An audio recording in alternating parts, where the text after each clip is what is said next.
From childhood, Steve dreamed of exploring things in mines. But due to children not being allowed entry into mines, his dream could never be fulfilled. In reality, Steve was very creative from childhood. He used to make something or the other from the things around him. Then, when he grew up, Steve finally entered the mines to fulfill his childhood dream. And there, after digging, he finds an orb and an earth crystal. Then, as soon as he puts the orb into the earth crystal, a portal opens in front of him. Steve crosses the portal and reaches another world called the Overworld. In reality, Steve had entered the Minecraft game. The overworld is very beautiful. You could easily create the things you imagine there. So Steve stops there and starts creating a heaven-like world for himself. There he finds a wolf dog named Dennis. Steve makes him his pet and continues to build his world.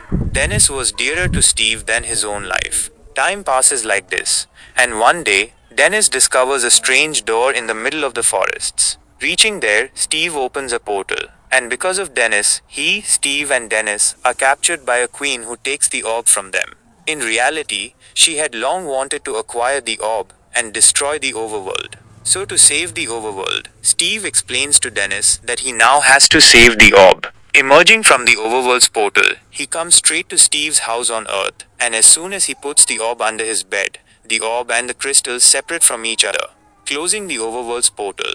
Now in the present time, a man named Garrett goes to an auction to buy closed storage word type containers to earn some money and save his place, where he finds out that one store has the most popular game of 1978, Cosmos. Garrett's ears perk up at the name Cosmos. With the orb and crystal, there is nothing else. In reality, the stuff belonged to Steve's long-closed house. Now Garrett's remaining money is also gone, and he is very sad.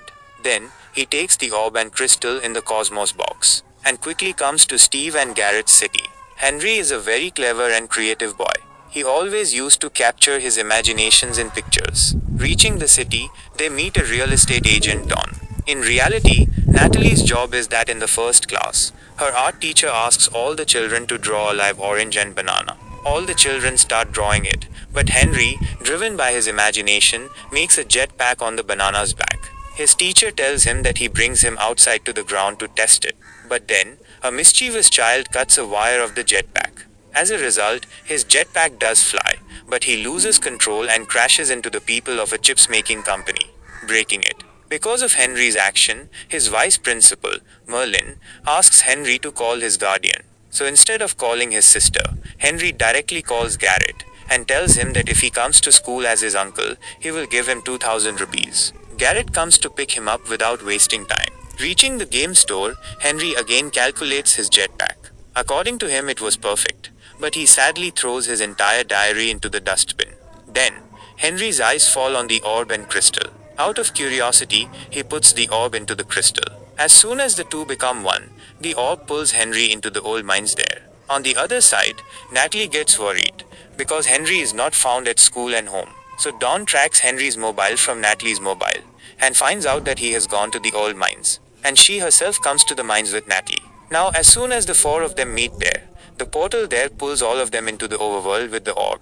As soon as they see the overworld, they keep looking at the place. Seeing the portal open, a villager named Nitwit comes straight to Earth from the portal, and then Dennis returns to the overworld. At the same time, Queen Malgosha of the Piglins gets signals that the orb has returned to the overworld. So Malgosha comes straight to Steve and tells him that the orb has returned. Steve thinks his dog Dennis has returned.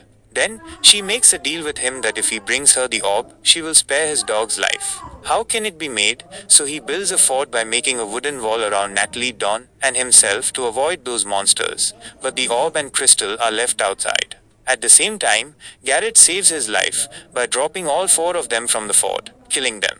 Then, Steve comes there and thoroughly beats those zombie monsters. And as soon as the sun rises, all the zombies and skeleton monsters burn and die. After that, Steve introduces himself and explains to everyone that he will find the crystal and send them back to Earth, but in return, those people will have to give the orb to Steve. Everyone agrees to this.